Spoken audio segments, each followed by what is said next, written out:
This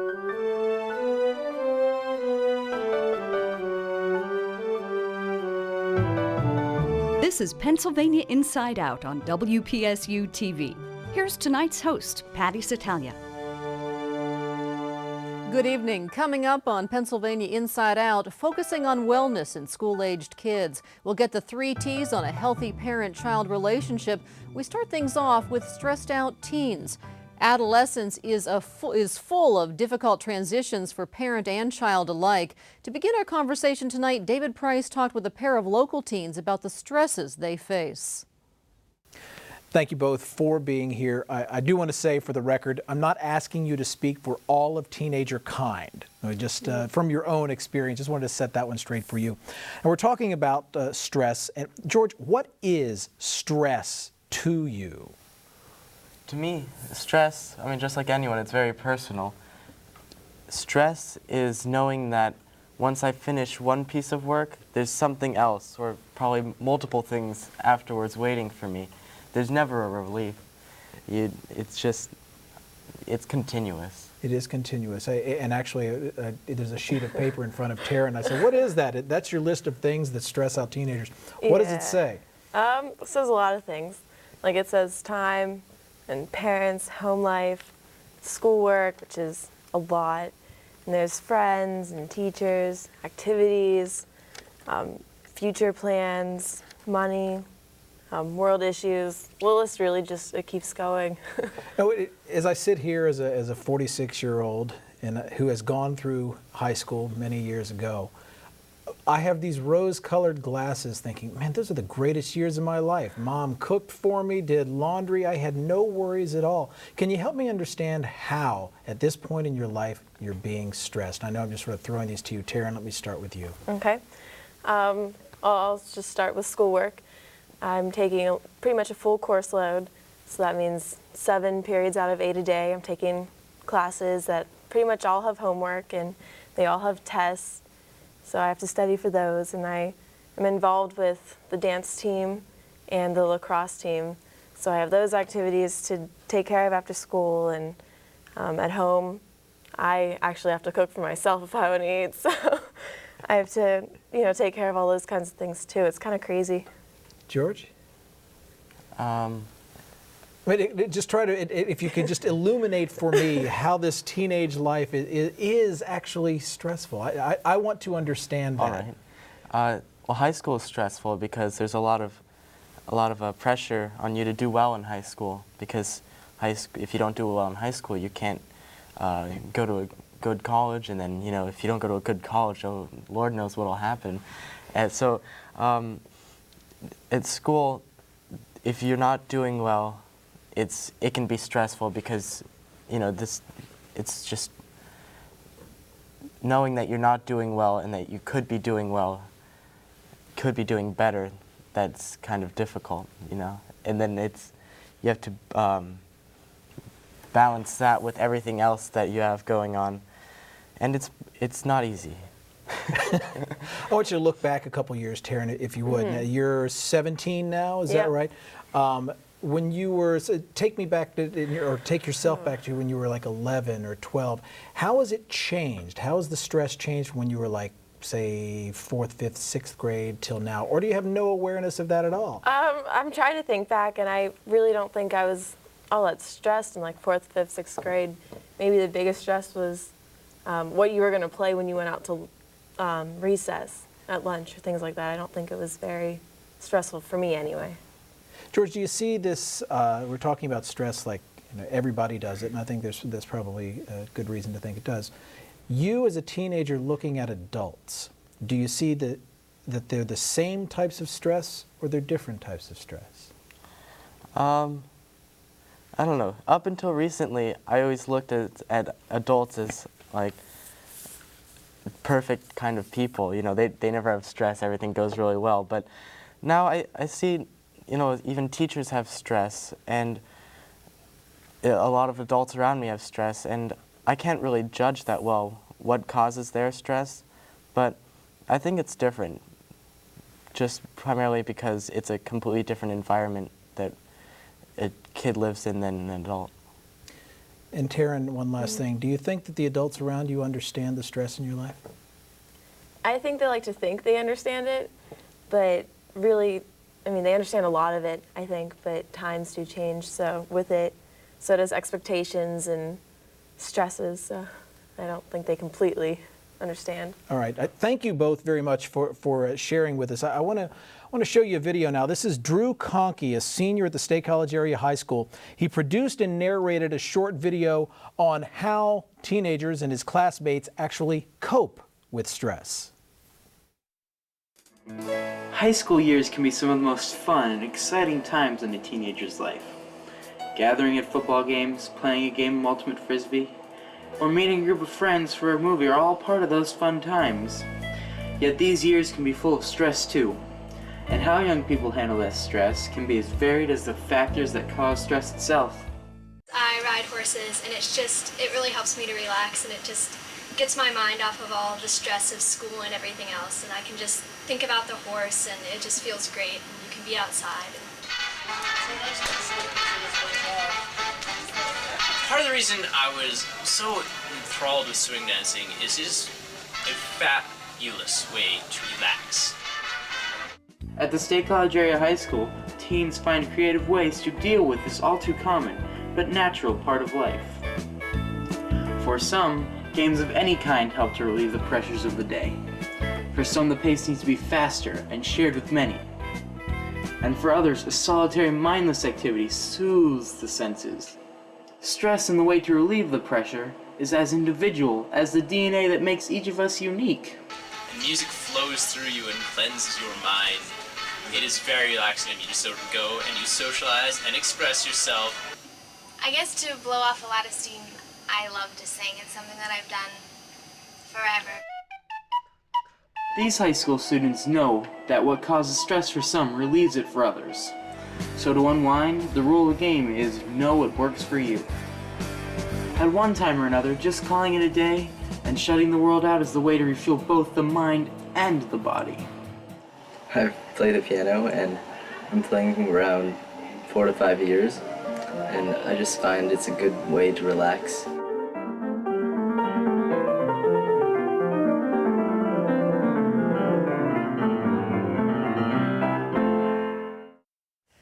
The kids may know when they're stressed, but what are some signs that the stress is becoming too much for a high schooler? And where can a student turn for help? Psychologist Peter Montminy has been helping children deal with stress for more than 20 years. And tonight he tells us his steps for making those stress-filled high school years a little bit easier for the entire family. You know, most of us remember our high school years with a bit of nostalgia. It was, for most of us, you know, an interesting time in our lives. But we're talking about some intense transitions. Talk about that period. Well, it's a huge developmental transition period, of course, where kids are going from being a child to an adult, but they're neither yet, and they're trying to break away from and figure out who they are away from family and towards peers, and ultimately, obviously, starting their own family someday. So they're exploring, who am I? And they have to try on a lot of different hats and experiences to get there, and we worry about, are they trying those hats on safely or not?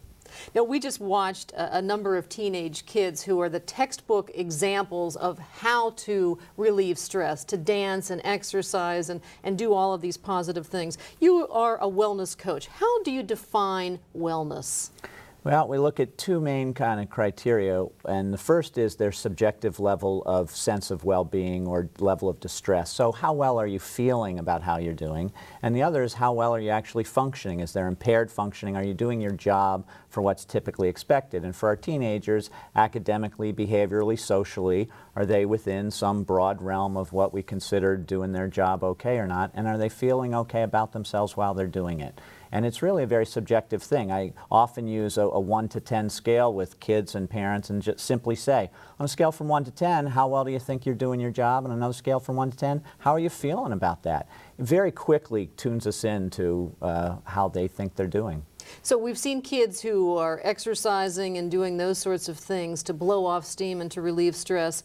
For kids who aren't getting it quite right, what kinds of things might they be getting into? Well, we certainly, I have a 3-step program in the wellness program that I'm coaching families with currently. Time out, time in, and time off. And we want to make sure first you take time off to re-energize yourself, or you can't do anything else well. And so, starting with taking time off to re-energize yourself, body, mind, and spirit. The simple basics we all know. It really comes down to starting with sleep. And sleep is really under recognized and appreciated nowadays. Problem. It's a Kids big aren't problem. getting enough. There's a lot of sleep problems right now, and it's hard to really, for any of us to function or not be irritable if we're not getting that. So starting with sleep and nutrition, basic body functions, are we taking care of that? And absolutely getting enough exercise and fresh air. And that can include organized exercise, extracurricular activities, but we also need downtime for just play and hanging and fun. And that's getting gobbled up on people's over busy schedules, I'm afraid, at times now. So taking time off to re-energize your body, your mind, which means, am I relaxing? Do I have some downtime that I'm not just overwhelmed with the information age and bombarded with everything? And the spirit. We know that meditation, prayer, anything along those lines where we're connecting to a faith in some higher being, some meaning and purpose to our lives is incredibly replenishing and important. Then you said time in for reconnecting with family, because this is this period where we're sort of separating from our family and establishing our own identity. We want to have enough time in to really reconnect with something, and hopefully that still includes, and it's critically important that it still includes, family bonds as well as bonds outside of the home. So peer bonds that are being established, and parents still knowing what are those peer bonds, where are they happening, are they healthy or unhealthy, having some awareness of it. And belonging to something bigger, not only belonging to a community, a group, whether it be sports or the arts or 4-H or a church youth group, but being able to then contribute something is incredibly enhancing for someone's self-satisfaction, to actually be giving and contributing. So part of a group that isn't just hanging around but is doing something that feels like you're giving something is very rewarding. Well, fitting in is critical, and we've seen in cases like Columbine and more recently with Virginia Tech, there are kids out there who don't fit in, who are social outcasts for one reason or another, and that's something that has a lot of us concerned, maybe overly concerned. But what are your tips on finding your group? And it doesn't have to be the in-group, the most popular group, for you to have your social space. Well, it really comes down to, I believe, a fundamental ability to accept and celebrate diversity. And that can sound like such a cliche, but let's look at it first. If we look at, Dr. Mel Levine has a saying I like, 100% of the children are experts. Everyone is an expert in something. So we need to help everyone find their competencies and celebrate that. And then have respect for that there are different competencies, different ways everyone has strengths, and really allow that to thrive. Give people outlets for that. Now we can do that in our schools with really, some people aren't going to be good at book learning but are going to be good at other types of learning. And we talk about that in very broad terms, and of course accept that everyone has unique strengths and differences. But are we as a community, are we as a family, are we as a classroom, a church group, or whatever, really appreciating and celebrating everyone's unique strengths and giving them that space and validation is very important to prevent the alienation. Now let me say that there's no one magic solution for 100% of the kids' problems, and I'm certainly not pretending that that's a singular answer to tragedies like Virginia Tech, but it's a very important fabric that we really appreciate that everyone has value and try to bring them into some niche and celebrate that. It's interesting because jocks had the highest self-esteem, both peer-rated and self-perceived, but we're not all jocks. No, absolutely, and in fact, we, in a very sports-oriented, jock-oriented culture, by and large, there's obviously some real downside to that, with people getting overly competitive in just that field, or feeling like if they don't excel in that field, they perhaps don't have as much value. So back to, again, really celebrating all the colors in the rainbow, all the different ways that people can excel, well beyond just one dimension, whether it's academically or athletically. Now, a recent study on peer pressure influences said that attitudes and behaviors, about teenagers' attitudes and behaviors, found that 1/3 of both genders, both males and females, felt that peer pressure was one of the hardest things that they had to face during adolescence and in their teen years. Mm-hmm. It absolutely is, and there's kind of a double whammy happening nowadays. In the information age, we have literally the adult world being downloaded on children at younger and younger ages, and the percentage of time that kids are being supervised by adults is actually shrinking at the same time. So what we have is peers monitoring peers, absorbing adult information on the internet, the computer, the TV, the whole media age that we're in. And so that peer pressure is magnified by this constant media information that they're absorbing, and then kids they're multiplying the effect of it with each other, and it's much more intense, much more rapid information. Teasing, what might have been a little teasing in the hallway, is now text messaging flying around the hallways on cell phones at much quicker paces and much harder to avoid, is what I'm saying. You're plugged in 24/7 to some of that peer pressure. And the anonymity of all of that, I think, makes it people more willing to say things that they wouldn't say face to face, or they wouldn't before the technology age. It's true. We see a lot, we're helping a lot of kids deal with things that are being said online that people would not typically say face to face, and it's a real problem. You've been in private practice for more than 20 years now, and I'm wondering, are teens today under more stress than, say, a generation ago, and what are the trends? I believe that the answer is yes. Again, it has to do, I think, with the pace of life for all of us. It's speeded up in this information age, and I'm careful not to say it's harder or worse than other generations, because the pioneer days of heading out west and surviving, and the Great Depression, and every generation has its own challenges. But these kids certainly have a very severe challenge with the pace of life, information overload, the expectation that you need to do more and more and more to get ahead. There's tremendous inflationary pressures.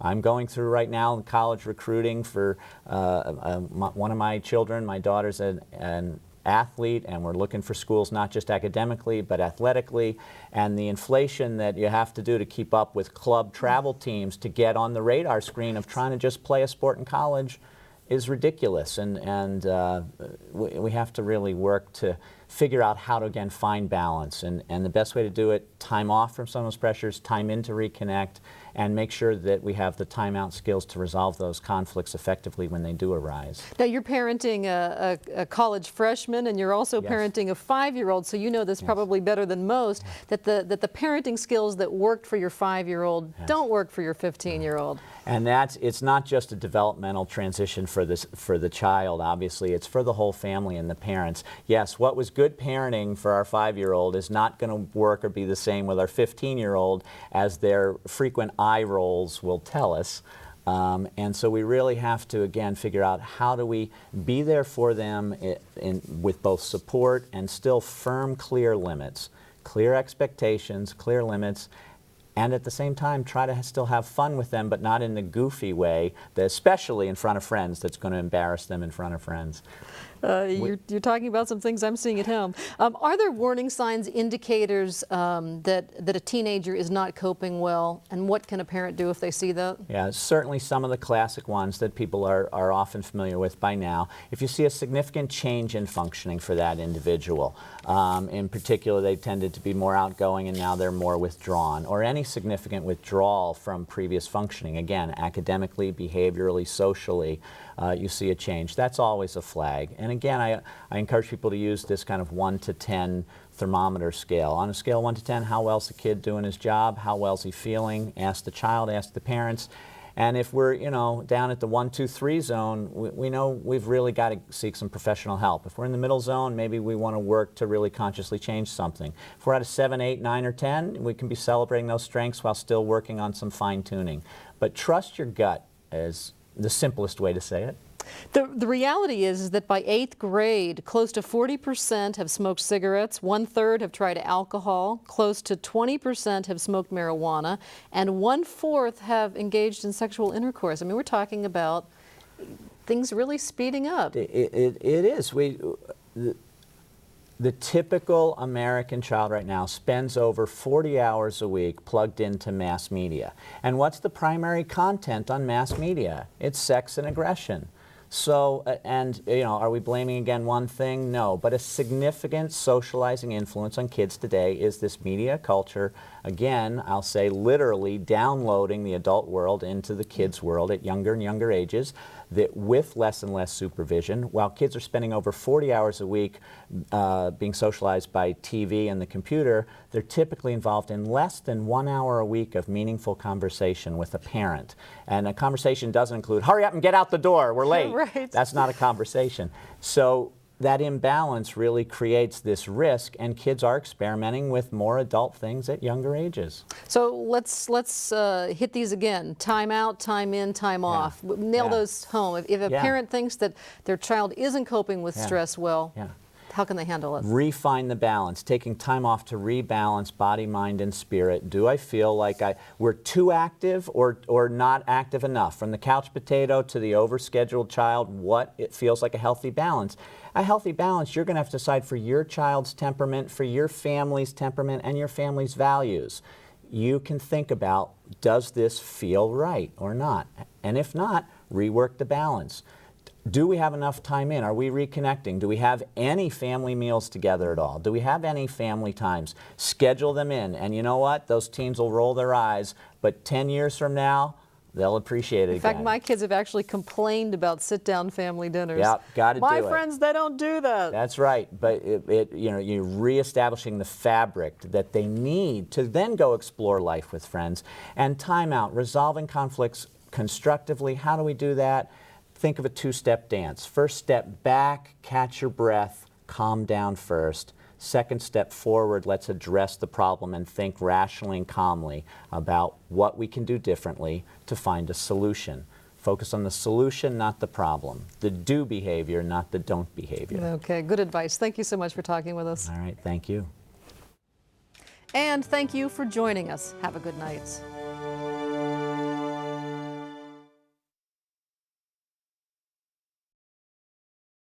A copy of the program you've just seen can be purchased through Penn State Media Sales at mediasales.psu.edu or by calling 800-770-2111.